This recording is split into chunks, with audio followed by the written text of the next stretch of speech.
In the name of the Father, and of the Son, and of the Holy Spirit. Amen.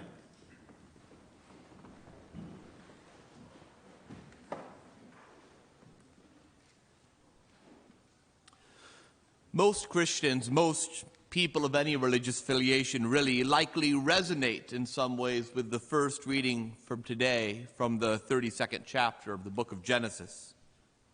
After all, anyone who is sought to be a person of faith probably knows what it feels like to wrestle with God. Anyone who is sought to be a person of faith knows what it feels like to go through the night with the sense that God has abandoned you, or even worse, that God is striving against you, as God strove against Jacob. So I think that when we hear this story from Genesis 32, we hear it with bated breath, wondering what this story means, wondering how it is that you can wrestle with God and receive both a blessing and a limp. But to read the story from solely a metaphysical standpoint is a story about a spiritual wrestling with God. That is to miss the rich and complex nature of the narrative. After all, as the person with whom Jacob wrestled says, Jacob is someone who has wrestled with God and with humans, and yet prevailed. In order to understand the story, it must be placed in the context of Jacob's story, who he was and who he has become over these past 20 years since he first showed up in the narrative of the book of Genesis. So let me remind you just a bit. Jacob is the grandson of Abraham. He is the second twin child of Abraham's son Isaac. And throughout his life, the younger twin Jacob has been a scoundrel and a trickster. When he was younger, he tricked his brother Esau out of the blessing that was rightly Esau's as the firstborn son. He tricked his father into following through on giving Jacob that blessing. And then when Jacob fled his family in terror to go and live with his uncle Laban, he lived a life of more trickery and maneuvering, though in Laban he seemed to meet his match. Because over and over again, Laban would change the wages of Jacob, would trick him into yet another agreement to keep stringing him along. And yet during all of this time, of course, God was present with Jacob. And in particularly when Jacob experienced what it's like to be on the losing side of someone who's tricky and mischievous and manipulative, he learned what it means to have God on the side of those who are unjustly oppressed. Jacob begins during his time with Laban to learn that he must choose to live a different way. Finally, when the conflict with Laban and his family appears on the edge of boiling over, the Lord instructs Jacob that it's time for Jacob to go home to the land of his ancestors and the land of his family. That is, the family he had spent his youth tricking and swindling.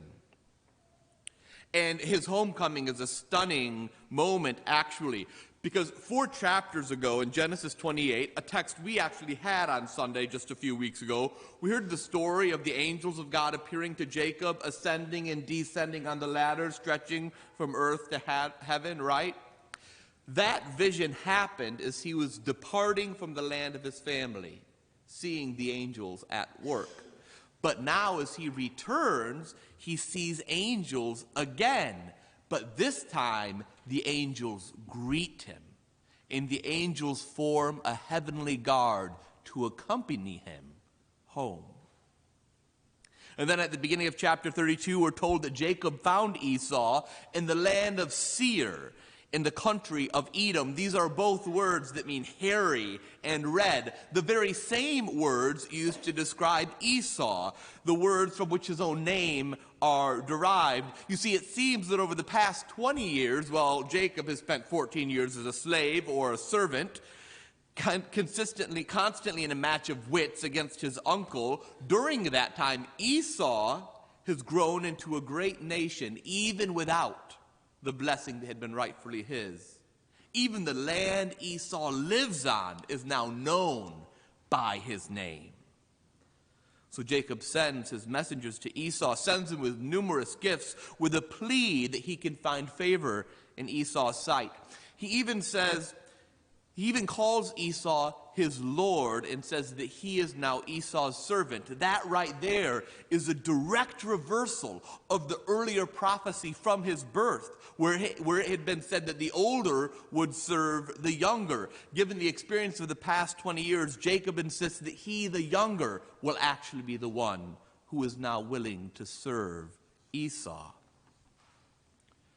Jacob's messengers come back and say that Esau's coming with 400 men, an advance that looks like an attack that would destroy Jacob and his family. And for once in his life, Jacob doesn't just look out for himself. He divides his household, everything he has, into two camps in the hope that maybe one half will survive even if the other half is destroyed. He sends his family on ahead of him in the hope that Esau will instead just attack him directly, that it will only be upon him that the wrath of his older brother will fall. And he stays on the other side of the ford at Jabbok as the night falls. And it's in that moment that our text for today occurs, as a strange and unidentified man wrestles with Jacob all night long. We don't actually know who this man is. The text never actually says that it's God, though Jacob believes that's what's going on. It could be a Canaanite river demon. The Jewish Midrash, interestingly enough, suggests that Jacob is wrestling with the spirit of his brother Esau. But Jacob does believe he's been wrestling with God himself all night long. As morning approaches, the strange man touches Jacob's hip. Our text translates it as the man strikes Jacob's hip, but the Hebrew is actually much closer to a light touch from God. But still, Jacob will not let go. The strange man asks Jacob to release him, and Jacob refuses unless he can get a blessing from this divine being. The man seemingly ignores Jacob's request for a blessing and instead asks Jacob, "What is your name?" This is the key moment upon which Jacob's whole story as a person turns. It might seem like just a normal thing to say to you and me, "What is your name?" But it is so much more than that, because Jacob's name means heel, trickster, scoundrel. Jacob's name represents all the sin, all the grasping for power that his life has been. A name, of course, that was not chosen of him by him on his own. A life that was not solely his own fault. His mother, Rebekah, was just as much his fault for encouraging him to live this way. The strange man says, "What's your name?" And Jacob responds honestly, "I'm Jacob. Everyone knows I'm just Jacob."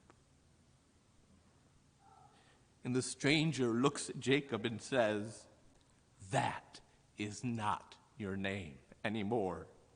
He says, "Now your name will be Israel," a name that means for one who has striven with God and with humans and yet prevailed.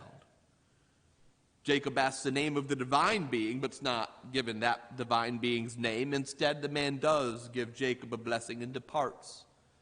And Jacob walks from the ford, limping. He eventually catches up with his family as the story continues after the reading for today ends. He catches up with his family, and they all together move towards Esau, probably a little slower given Jacob's hip at this point. They move towards Esau's advancing company of 400 men, not knowing what this moment will bring. Until Esau sees Jacob, and the text says Esau ran to meet Jacob. He embraced him. He fell on his neck and kissed him. He says to Jacob, "I don't need all these gifts. I don't want any of these gifts you've given me." That he says that he's content just finally to see his brother again. He's content to meet Jacob's wives and his family. This man who Jacob had treated so poorly, Esau doesn't care about any of that, falls on his neck and kisses him and welcomes him home. And Jacob says to Esau, "To see your face is like seeing the face of God, since you've received me with such favor." And remember, just a few verses before, after Jacob wrestled with God, what he named that place at the ford: Peniel, the face of God. This ancient story of Jacob and Esau, in the form we find it in Genesis, is actually likely a retelling of this story, one that was composed around the time of the exile, as the people of God were contemplating how they could possibly return to their home given the sins of their past. In the midst of that struggle and fear, they told themselves this old story once more about their ancestor Jacob, Israel, for whom they are as a nation are named. Even the angelic escort at the beginning of Jacob's entrance into the promised land mirrors the same one the exiled nation will find when they come back to the promised land in Isaiah 40. So, you see, I don't think this story is so much about an existential wrestling with the concept of God as it is a story about how you and I are people who likewise wander away from the God who created us and loved us, who spend our lives grasping for power and pleasure.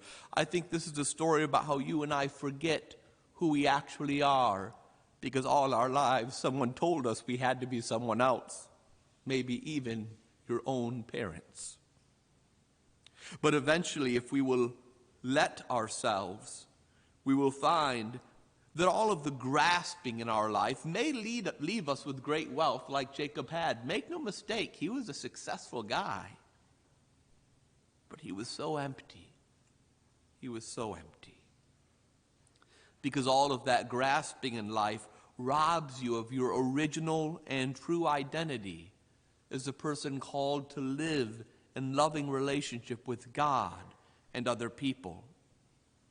In reality, Jacob's been wrestling with God his whole life, and that wrestling in this story finally leaves him irrevocably wounded. But finally, he is ready to hear the voice of God speak to him and to give him a new name.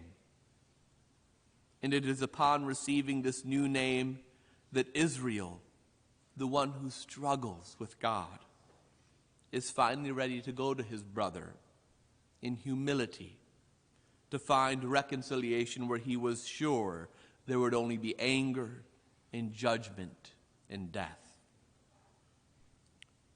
You see, I think that this is actually what grace looks like much of the time.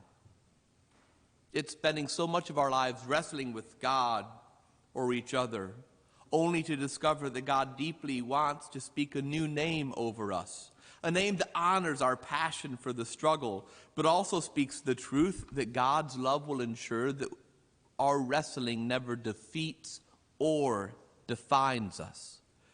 Grace is about knowing that sometimes the only way for you and I to find the humility we need to seek reconciliation in this world, to seek reconciliation with a family member or a friend or another Christian or an enemy, that the only way to find the humility to seek reconciliation is to allow God to touch the deepest parts of your life, to teach you how you can walk with a limp, how weakness is not something to be feared, but the fact that you have wounds means that you have striven mightily and that God blesses that. The fact that you walk with a limp means that you have learned that God will lift you up no matter your brokenness. This is why St. Paul says, I rejoice in my weakness. Because I think all of us have someone on the other side of that river. All of us have someone from whom we feel we deserve only judgment in the end. Whether that person on the other side of the river is someone in our lives who we've wronged, or who for some reason our relationship with whom has become broken beyond repair. All of us have someone on the other side of that river. Whether that is another person, whether that is God, or whether that's our own selves. And for those who learn to walk with a limp of wrestling with God, they will discover that there's never actually judgment on the other side of that river. There is only God's gracious love and pure, unadulterated grace. There is struggle and there is wrestling, but there is a God who always meets us there and offers us a different name than the name we've been living with all along, who offers us a different way of being in this world than the way we have been in this world all along. There's a God who invites us to discover what it means to have your enemy fall upon your shoulder in tears, grateful for a relationship to be restored. Because that is the true blessing to be found in this life.